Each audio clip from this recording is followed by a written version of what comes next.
तो महाराज की जय।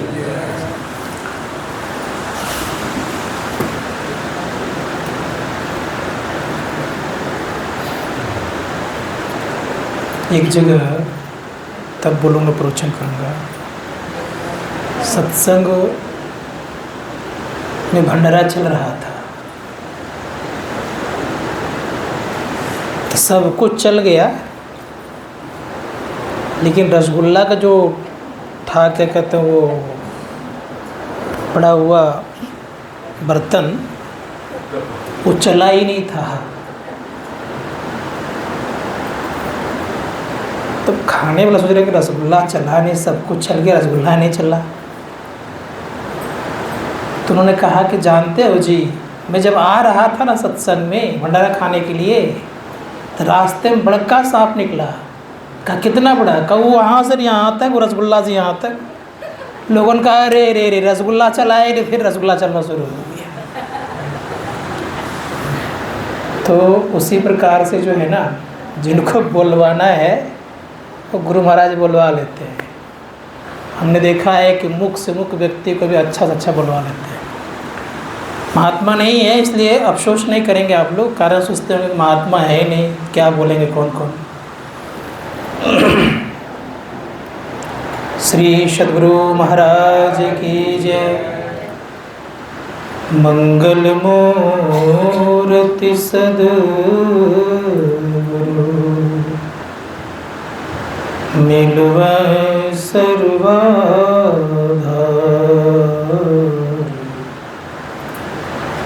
मंगलमय मंगल करन, बिनवा बारंबार। धन्य धन्य सद्गुरु सुखदाय, महिमा कही न जाय। जो कछु कहूँ तुम्हारी कृपा, मोते कछु न बसाय। विश्व ब्रह्मांड के नायक सर्ववचन स्मरणीय सद्गुरुदेव के पावन से चरणों में कोटि शरण। परमादरणीय हमारे सम्माननीय परमानंद बाबू, विजय बाबू, समस्त समिति के पदाधिकारीगण, संवेद समादरणीय सज्जनवृंद, आदरणीय माताओं तथा भक्तिमती बहनों, पूज्य बाबागणों, साधक वृंद।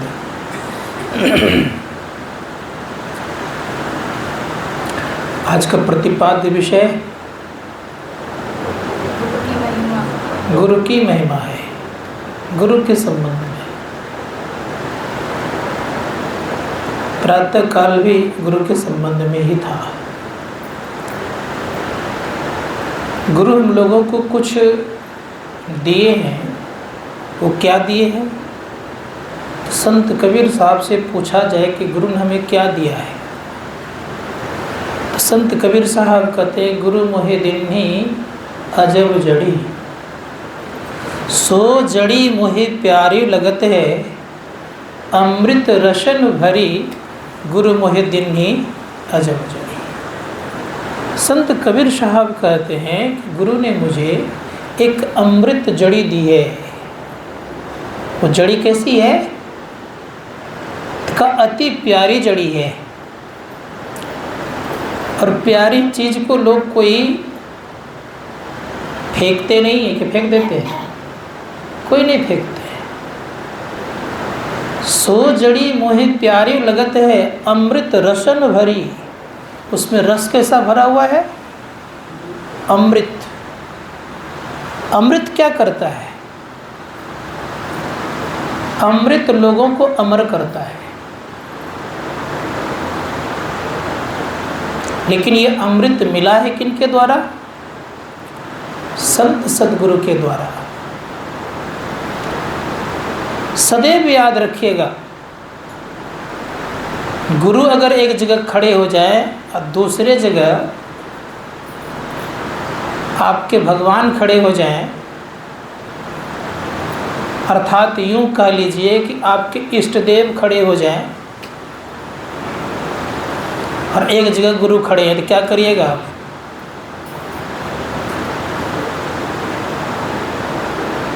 इष्ट देव की बात मैंने की, भगवान की बात नहीं की, तब क्या करिएगा?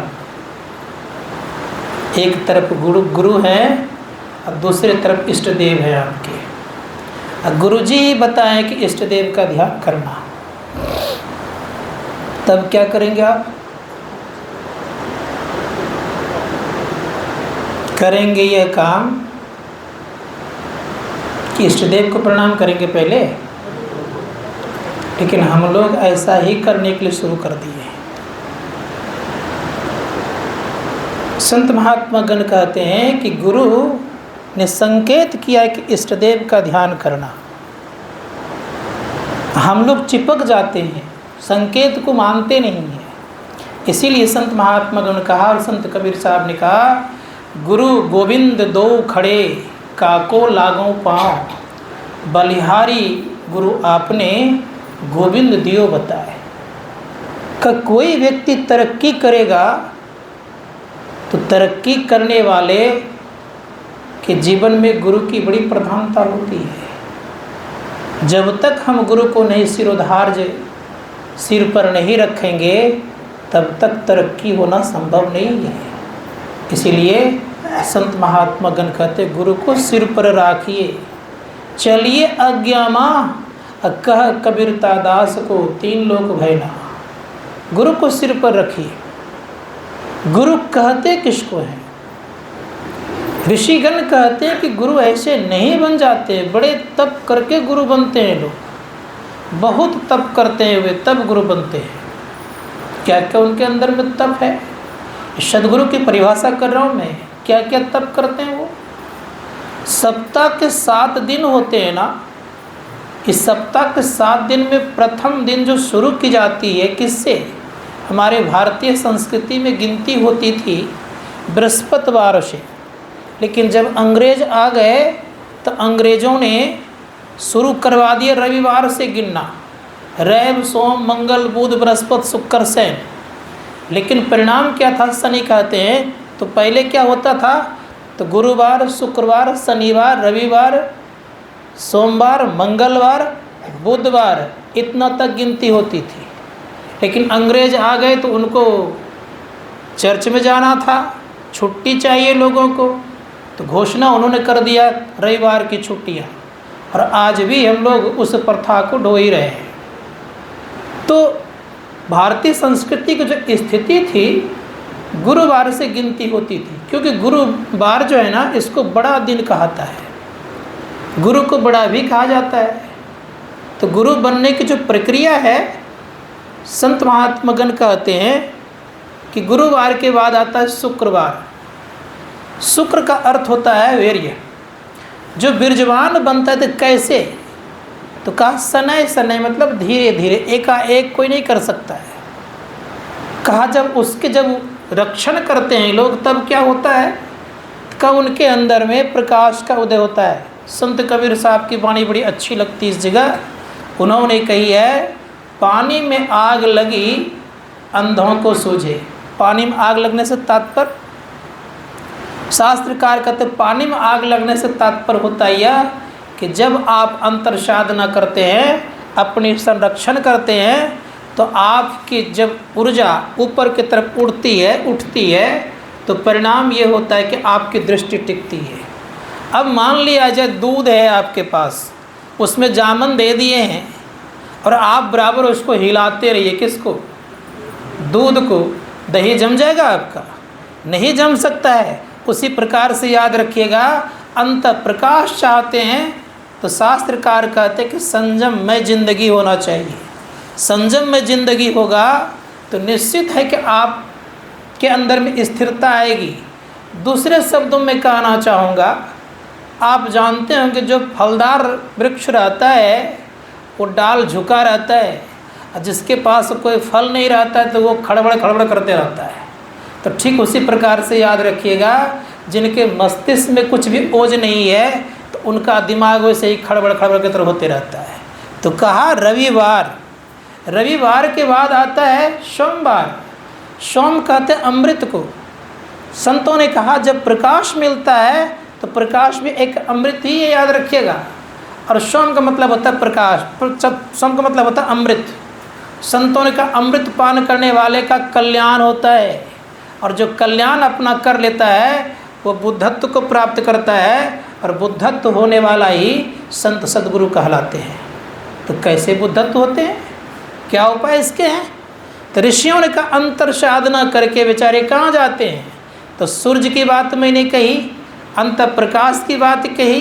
तो संत कबीर साहब से पूछा जाए कि जो सूर्य का दर्शन करेगा उनको क्या लाभ होगा? तो संत कबीर साहब कहते हैं कि सूर्य मंडल को त्रिकुटी कहते हैं। तो उन्होंने कहा त्रिकुटी महल में विद्या सारा, घनहर बाजय सुनय नगाड़ा, लाल वर्ण सूरज उजियारा, ओंकार लाल वर्ण सूरज उजियारा, छत्र कमल ध्वनि मझार ओंकारा है। संत कबीर साहब कहते हैं कि त्रिकुटी महल में सारी विद्याएं आती है। अब इस जगह थोड़ी सी हम लोग को जानना चाहिए कि त्रिकुटी महल में विद्या क्यों आती है। तो विद्या की उत्पत्ति त्रिकुटी से ही हुई है, याद रखिएगा इसको। आज विद्या की उत्पत्ति कहाँ से है? त्रिकुटी से है। तो संतों ने कहा त्रिकुटी से क्यों उत्पत्ति है? कहा कारण का विकृति रूप होता है सूक्ष्म मंडल, और सूक्ष्म मंडल में सूर्य का उदय है, अर्थात सूर्य के उदय होने से अर्थात विद्या की उत्पत्ति वहीं से है। इसीलिए शास्त्रकार कहते हैं कि विद्या अगर पूरा चाहिए तो सूर्य का दर्शन अपने अंदर में कीजिए। एक बार की बात है, महर्षि व्यास शिष्यों के साथ जा रहे थे। अब शिष्यों के साथ जा रहे थे तो सब विद्या उस अवस्था पर पहुंचने वाले को हो जाती है, सारी विद्याएं। जा रहे थे आराम से, एक छोटी सी चींटी रेंगते हुए सड़क पार कर रही थी। वो चिल्ला रही थी कि मुझे बचाओ बचाओ। मनुष्य का जो पदचाप अर्थात उस शिष्य मंडलियों का जो पदचाप पड़ रहा था, उसी के डर से वो चिल्ला रही थी चींटी। उस चींटी की आवाज़ को सुन करके महर्षि व्यास देव खड़े हो गए, और जब खड़े हो गए तो शिष्यों से कहा गुरुदेव खड़े हैं, बात क्या है? शिष्य कहते हैं गुरुदेव खड़े हैं, बात क्या है? कहा कि देखो एक यात्री पार हो रहे हैं। कहा कोई यात्री दिखता तो नहीं है गुरुदेव। कहा तुम्हें दिखाई नहीं देता, हमें दिखाई देती है कि वो यात्री कौन है। कहा कोई नहीं है गुरुदेव, चलिए ना। आग्रह जब करने लग गए तो कहा देखो इसको पार होने तो दिखाए, एकदम छोटी चींटी थी। कहा ये चिल्ला रहा था, इसी कारण से मैं रुक गया। अब सोच सकते हैं हम आप कि चींटी की आवाज़ को भी सुनते हैं। इसीलिए कभी कभी सुने होंगे कि चींटी के पैर में निपुर बजते रहता है। कोई सुनता है कौन?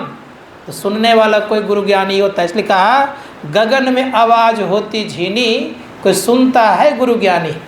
का कोई गुरु ज्ञानी ही सुनता है। इसलिए संतों ने कहा कि गुरु बनना इतना आसान काम नहीं है।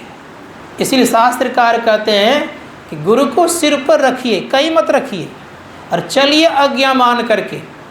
आज्ञा से विमुख हो जाते हैं तभी हमारे ऊपर कोई न कोई किसी न किसी प्रकार का दुख आ जाता है। लेकिन मुझे इतना पता है कि जो गुरु के आज्ञा के अनुसार चलते हैं उनका संसार में न यहाँ बाल बाका होता है और न किसी लोकांतर में बाल बाका होता है। जैसे हम लोगों ने एकनाथ जी महाराज का नाम सुने होंगे। एकनाथ जी महाराज बड़े अच्छे महापुरुष थे, और उनकी स्थिति कैसी थी? उनके कई शिष्य हुए। एक तुकाराम जी महाराज भी हुए, बड़े अच्छे दोनों महापुरुष हुए महाराष्ट्र में। तो एकनाथ जी महाराज के एक दिन चरण दबा रहे थे। कौन? उनके शिष्य चरण जब दबा रहे थे तो शिष्य के तरफ उनका ख्याल चला गया। देखता क्या है, पूर्व जन्म में एक दुश्मनी लेकर के आया हुआ है। कैसा दुश्मनी? एक बकरा को काटा था और बकरा आक्रोश में जब शरीर का परित्याग किया तो निर्णय यह लिया था कि मैं तुम्हारा बदला लेकर के रहूँगा। संजोग ये हुआ दूसरे तीसरे जन्मों में वो एक विषधर सर्प बन गया और ये जब गुरु भक्ति इनके अंदर में जाग गई तो ये मानव बनते गए। जब मानव बनते गए तो परिणाम ये हुआ कि एक दिन संजोग से जब वृत्ति उनकी चली गई शिष्य के तरफ का इसके अंदर में दुश्मनी है, इस बार भी दुश्मनी का बदला लेगा। तो दुश्मनी का बदला चुकाने के लिए एक खेल करते हैं, कहते देखो मेरी इच्छा है जंगल जाने की और जंगल घूमने की। कहा गुरुदेव चला जाए। तो कहा कुछ आवश्यक सामान ले लो। तो आवश्यक सामान ले लिए। महात्मा लोग चाकू भी लेकर के चलते हैं, तो चाकू भी ले लिए। अब चाकू लिए तो करते क्या, चाकू लिए हुए हैं और स्थिति यह है जंगल घूम रहे हैं। घूमते घूमते घूमते कुछ फल इत्यादि साथ मिले तो खा लिए। संध्या हो गई। का आश्रम बहुत दूर है, उतना दूर जाना संभव नहीं है, इसी वृक्ष के नज़दीक ठहर जाओ। एक छायादार वृक्ष था, उस वृक्ष के नज़दीक जाकर ठहर गए। और जब ठहर गए तो परिणाम ये हुआ कि ठहरते ही तो उपाय बता दिएगा, जंगल में ऐसे नहीं ठहरना चाहिए। कहा तब का आग जला लो, पत्ते के इकट्ठा कर लो, उस पर अपना बिछावन बिछा लो। आग जलाने से हिंसक प्राणी नहीं आते हैं, कह दिए ऐसा काम और ऐसा ही हुआ। रात्रि में जब विश्राम दोनों करने लग गए तो दोनों कहने लग गए देखो जंगल है, हिंसक प्राणी आ सकता है, आधी रात तुम जगो और आधी रात मैं जगूँगा। शिष्य ने कहा गुरुदेव आप सो जाइए, आप वृद्ध हैं, थक गए होंगे, मैं बाद में सो लूँगा। जैसे इस शब्द का प्रयोग किया गया कि बाद में मैं सो लूँगा, तो परिणाम ये हुआ गुरुजी सो गए, लेकिन कह के सोए कि जब आधी रात होगी तो मुझे जगा देना। कहा गुरुदेव जगा दूंगा, लेकिन शिष्य भावना में आ गए। कहा गुरुदेव थके हैं सोने देता हूँ, लेकिन जो संत होते हैं सोते नहीं हैं। गुरु महाराज ऐसे हमारे थे, उनको रात्रि काल में अगर कह देते थे किन्हीं को कि मुझे फलना समय में जगा देना, तो उनसे पहले गुरु महाराज जा करके तैयार रहते थे। तो ऐसे थे, संत सोते नहीं हैं। क्यों नहीं सोते हैं, कारण क्या है? कारण यह है कि संतों को जो सोना होता है बड़ा विचित्र सोना होता है। कहाँ सोते हैं संत? तो गोस्वामी तुलसीदास जी महाराज कहते हैं सोते कहाँ बता रहे हुए, वो कहते हैं सकल निज उदर मेली, सकल दृश्य निज उदर मेली, सो वही निद्रा तजी जोगी, सोई हरिपद अनुभवई परम सुख, अतिशय द्वैत वियोगी, अशोक मोह भय हरस दिवस निसी, देश काल तहनाई, तुलसीदास दशाहीन संशय निर्मूल न जाई। सकल दृश्य को समेट करके वो सोने वाले महापुरुष होते हैं। और कहाँ सोते हैं?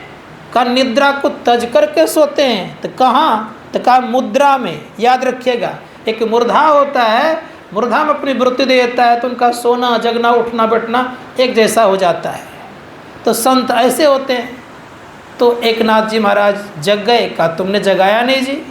कहा गुरुदेव मेरे मन में भावना आई कि गुरु थके हुए हैं, इसीलिए मैंने छोड़ दिया। कहा अब तुम सो जाओ।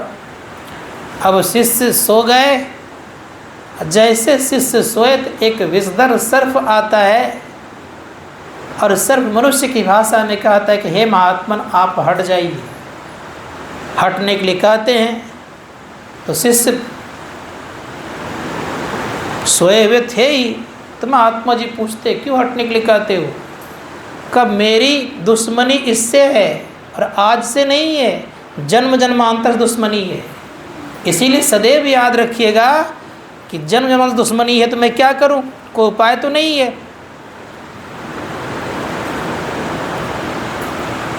तो स्थिति यह बन गई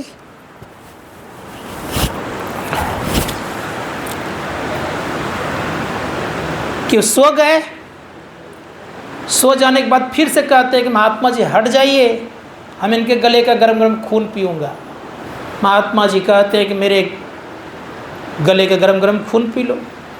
कहा अनावश्यक मैं ऐसा काम नहीं कर सकता, ऐसा हो भी नहीं सकता, दुश्मनी आपसे मुझे लेना नहीं है। बहुत तरह के बोलने लग गए।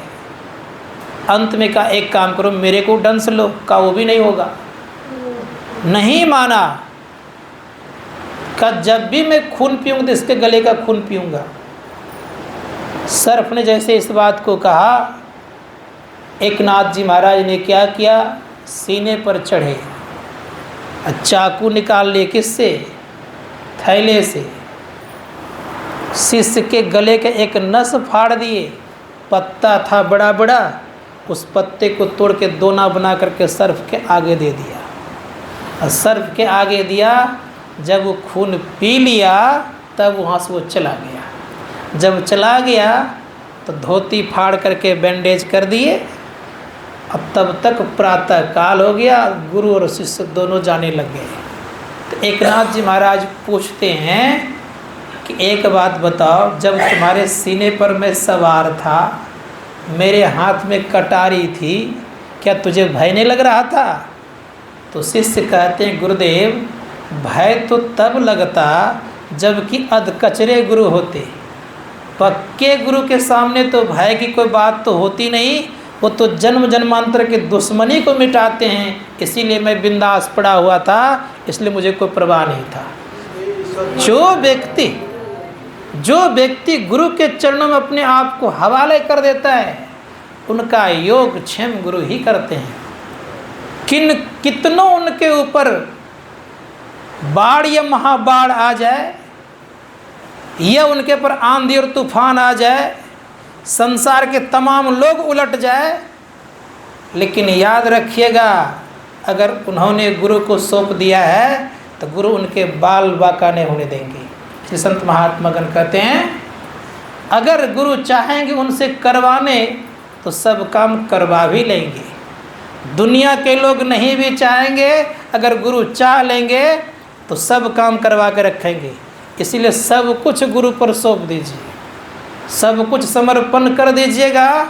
तो गुरु इतने निष्ठुर नहीं हैं। क्यों?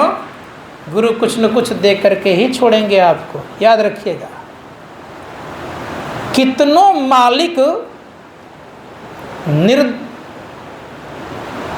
निर्दयता उनके अंदर में हो, दयालुता नहीं हो, निर्दयी हो मान लीजिए, और वैसा कोई व्यक्ति पड़ जाए, कैसा, जो कि दरवाजे पर पड़ा रह जाए, तो क्या होगा? बार बार दस्तक देते रहेगा, कभी न कभी उनका हृदय पसीजेगा और दरवाज़ा वो खोलेंगे। इसीलिए बड़ा सुंदर शब्द कहा गया है, द्वार धनी का पड़ा रहा, धक्का धनी का खाए, कबहू धनी निवाजी है, जो दर छाड़ी ना जाए। जो धनी के द्वार पर पड़ा रहता है, अगर वो धकियाए से भी नहीं भागता है, तो सदैव याद रखिएगा, वो धनी कभी न कभी उनके लिए द्वार खोल देता है और उस बेचारे का कल्याण हो जाता है। इसलिए सदैव याद रखिएगा, कभी भी गुरु से मुख को नहीं मोड़ना चाहिए। विषम परिस्थिति भी आ जाए, लेकिन सब जगह का द्वार छोड़ दीजिए, लेकिन गुरु का द्वार नहीं छोड़िए। गुरु का द्वार सर्वश्रेष्ठ द्वार हुआ करता है। इसलिए संत महात्मा गण कहते हैं, हम आपको तो कुछ नहीं। गुरु महाराज जब जब बाबा देवी साहब के पास जाते थे, पूछते थे, लाला कितने दिन रहोगे? तो बोलते थे 8 दिन 10 दिन रहूँगा।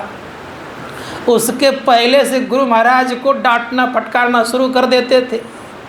10 दिन पूर्णे के पहले गुरु महाराज कहते थे मैं जा रहा हूँ, चले जाते थे। हम लोगों में सत्संगियों में कभी अनबन होता है तो तुरंत साइड ले लेते हैं, ये नहीं होनी चाहिए। संत महात्मा गण कहते हैं, करना क्या चाहिए? गुरु का दर है, गुरु का दरबार है। जो गुरु के दरबार को छोड़ते नहीं, तो गुरु उनको भी कभी छोड़ते नहीं। हम शिष्य भले भूल जाते हैं, लेकिन गुरु कभी नहीं भूलते हैं। शिष्य का सदैव कल्याण करने के लिए तत्पर रहते हैं। इसीलिए मैं कहना चाहूँगा, गुरु को सिर पर रखिए। और एक बड़ी अच्छी बात कही गई है, गुरु साहब करी जानिए, रहिए शब्द समाए, अब मिले तो दंडवत बंदगी, पल पल ध्यान लगाए।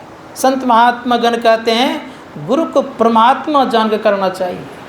हम आप तो संसार में थोड़े धनी हैं, ये बड़े धनी हैं, इतने ही हैं, लेकिन गुरु के चरणों में मैंने देखा है, बड़े बड़े धनियों को देखा है, जो धनी आकर के नाक रगड़ते थे, अब फिर भी डंडा खाने से नहीं घसकते थे।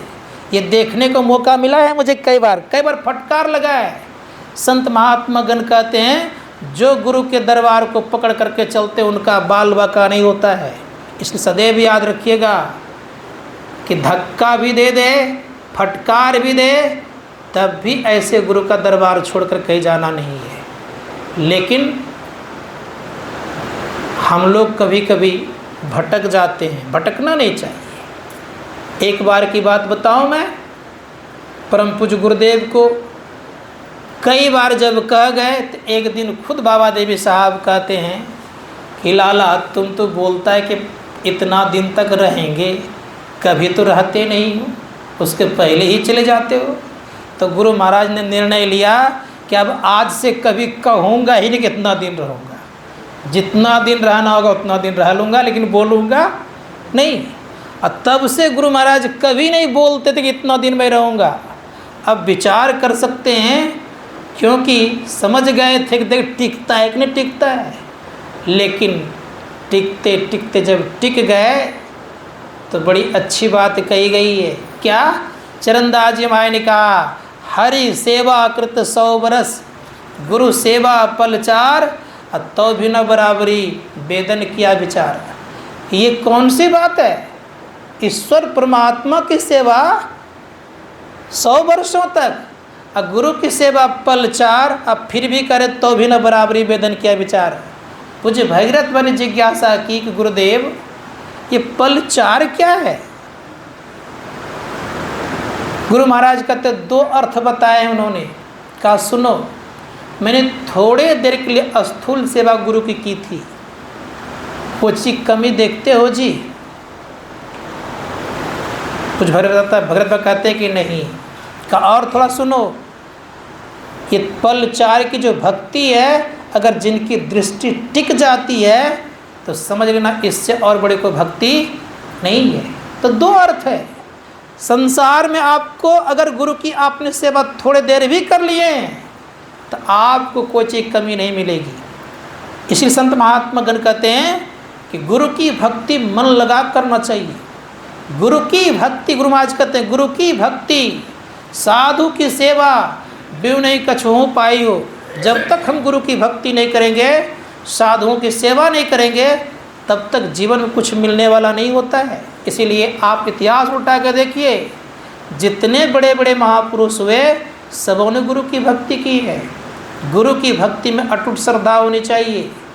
श्रद्धा जितनी होगी, अर्थात यूँ समझिए आस्था आपकी जितनी होगी उतनी ही व्यवस्था होगी।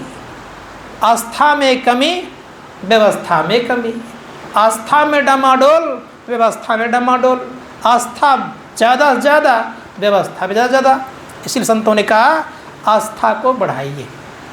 इसको इस तरह समझिए, आस्था में कमी होने पर आपकी व्यवस्था में कमी होगी। आस्था बढ़ाइएगा, आप आगे बढ़ जाइएगा। संत महात्मा गण कहते गुरु के प्रति आस्था कैसी होनी चाहिए? तो संत कबीर साहब ने कहा गुरु को परमात्मा समझना चाहिए, साहब समझना चाहिए, परमपिता परमात्मा समझना चाहिए। इस तरह जो भक्ति करते हैं गुरु का, उनका अवश्य ही कल्याण हुआ करता है। तो मैं कह रहा था कि गुरु की भक्ति में बहुत श्रद्धा होनी चाहिए। भगवान श्री राम रावण को बद्ध करके आ गए। रावण को बद्ध करके जब आ गए तो रावण के बद्ध होने के बाद जब घर लौटे तो माँ कौशल्या पूछती है कि राम तुमने रावण को कैसे मारा? क्योंकि कौशल्या जानती थी कि रावण को साधारण व्यक्ति नहीं है, क्योंकि उन्हें कुमारी अवस्था में पता था कि रावण अत्याचारी भी है और बहुत बलशाली भी है। कैसे पता उनको चला? एक बार रावण गया था ब्रह्मा जी के पास, ब्रह्मा जी से पूछा कि पितामह मेरी मृत्यु कैसे होगी? ब्रह्मा जी ने कहा कि देखो, अयोध्या में एक राजा दशरथ राजकुमार हैं, अभी राजकुमार ही हैं, उनकी शादी कौशल्या के साथ होगी। कौशल्या के गर्भ से जो संतान होगा वही तुम्हारा मृत्यु का कारण बनेगा। रावण ने सोचा, ना रहे बांस न बाजे बांसुरी। उन्होंने क्या किया? चले गए सर्वप्रथम कौशल नरेश से युद्ध करके कौशल्या का हरण कर लिया। हरण करने के बाद एक तिमिल नाम करके मछली को सौंप दिया। सौंपने के पश्चात चले गए वहाँ से कहाँ? अयोध्या। अयोध्या में सुमंत और दशरथ दोनों जल विहार कर रहे थे। उनकी नाव को तोड़ करके जल में डुबो करके पुनः ब्रह्मा जी के पास आ गए। ब्रह्मा जी के पास जब आ गए तो ब्रह्मा जी से कहते, अब तो मेरी मृत्यु नहीं होगी। ब्रह्मा जी कहते कि मैंने कहा ना, जो कह दिया सो हो करके ही रहेगा। कैसी बात है? तो रावण ने भला बुरा ब्रह्मा जी को कह दिया, कहा आप बूढ़े हो गए हैं, लगता बुद्धि आपकी चली तो नहीं गई है। रावण को ब्रह्मा जी कहते ऐसी बात नहीं है, मैंने जो कहा सो कहा। कैसे? अब तो दोनों खत्म हो गए। दोनों की शादी हो गई है। कैसे? तो भीतर ही भीतर टूटी नाव के सहारे से समुद्र के किनारे आ गए। तिमिल नाम के जो मछली था वो संदूक को रख करके चारा करने चले गए थे। इतने में सुमंत जी से कहते हैं दशरथ कि देखो तो क्या है इसमें। खोल करके जब देखा तो कौशल्या को पाया, गंधर्व विवाह किया और तीनों पुनः संदूक में प्रवेश कर गए। जब प्रवेश कर गए तो रावण आया, कहा संदूक दो। संदूक जब दिया गया, कहा खोलो, और जब खोला तो तीनों को पाया गया। तलवार निकाला कि तीनों का वध कर दूंगा। तब तक ब्रह्मा जी प्रकट हो गए, और ब्रह्मा जी प्रकट हो गए तो कहते रावण तलवार को म्यान में रखो। एक बूंद भी अगर कौशल्या के देह से खून निकल गया तुरंत राम प्रकट हो जाएंगे और तुम्हारी मृत्यु हो जाएगी, इसलिए ऐसा काम नहीं करना। रावण डर के मारे चला गया और भगवान के पिता दशरथ और कौशल्या दोनों आ गए अयोध्या। संत महात्मा गण कहते कौशल्या जानती थी, इसलिए पूछती है बड़े प्रेम से कि तुमने कैसे उस रावण को मारा? तो भगवान थे लेकिन अपने ऊपर नहीं ले रहे हैं। क्या करें? गुरु वशिष्ठ कुल पूज्य हमारे, तिनके कृपा धनुजरन मारे। हे माँ, मैंने नहीं मारा है, पूज्य गुरुदेव की कृपा से मैंने रावण का वध किया है। मेरा कोई उसमें शक्ति नहीं, मेरी कोई शक्ति उसमें नहीं है। अब विचार सकते हैं कितने बड़े गुरु भक्त थे भगवान श्री राम। अब भगवान कृष्ण को लीजिए, क्या करें भगवान श्री कृष्ण। भगवान श्री कृष्ण ने गुरु की आज्ञा को पालन करने के लिए जमलोक चले गए और जमलोक से उनके पुत्र को लौटा करके ला करके दिए और उपदेश करते हैं अर्जुन को। अर्जुन कहते हैं, हे अर्जुन, अगर तुम तत्व ज्ञान को प्राप्त करना चाहते हो तो गुरु के शरण में जाओ। तद विद्धि परिपातन परिप्रश्न सेव्या उपदक्षन्ति ते ज्ञानम ज्ञानो सतदर्शना। कहे अर्जुन, तत्वदर्शियों की सेवा करो और उनसे उनको प्रसन्न करके उनसे जिज्ञासा करो और आत्मज्ञान का प्रश्न करो, अर्थात आत्मा की प्राप्ति कैसे हो इसका प्रश्न करो। यहीं केवल नहीं रुक गए, वो तो द्वापर की बात थी, लेकिन इस कलयुग में भगवान श्री कृष्ण ने नामदेव को दर्शन दिया। नामदेव बड़े अच्छे महात्मा थे, बराबर दर्शन दिया करते थे। इस कलयुग में एक दिन संजोग से गोरा नाम करके महात्मा के यहाँ भोजन का भंडारा था, वहाँ सबको खा रहे थे। सुनाया हूँ कहानी में कई बार, लेकिन परिणाम ये हुआ, उसमें कहा दिया कच्चा और पक्का कौन है। कच्चा पक्का की बारी आई, देखिए पिटना रखता है, पिटना से पिट करके देखा कौन कच्चा और कौन पक्का है। जब देखा गया तो नामदेव की जब बारी आई तो नामदेव उछल गए, लेकिन जब उछल गए तो कहा, क्या समझते हैं हमको आप? हम अन्य साधुओं के तरह हैं, हम भगवान श्री कृष्ण डायरेक्ट बात करते हैं। अब सोच सकते कि कैसे होंगे महात्मा ये, मैं पक्का हूँ। लोगों ने कहा सब के सब तो ठीक ठाक है, यही कच्चा है। भोजन छोड़ के भाग गए और भाग के मंदिर चले गए, और मंदिर में जा कर के भगवान श्री कृष्ण का आवाहन करते हैं, अर्थात प्रार्थना करते हैं। भगवान श्री कृष्ण आते हैं, कहते हैं भगवान मुझे ये लोग कच्चा कहता है, मेरा उपवास उड़ाता है। तो भगवान कहते हैं कि वास्तव में नामदेव तुम अभी कच्चे हो, दर्शन हुआ है फिर भी नहीं करे तुम पक्के हो गए, कारण गुरु उनके जीवन में नहीं था। कहा नामदेव तुम गुरु के पास जाओ। कहा कहाँ खोजने में जाऊँ? कहा कि विषैरा खेचरा नाम करके एक बहुत अच्छे महात्मा उनके पास तुम जाओ। उनके पास जब भेजा तो वो भी महापुरुष बड़ा विचित्र था। विषैरा खेचरा क्या करता था, तो भगवान शिव के ऊपर पैर रख करके सोते थे।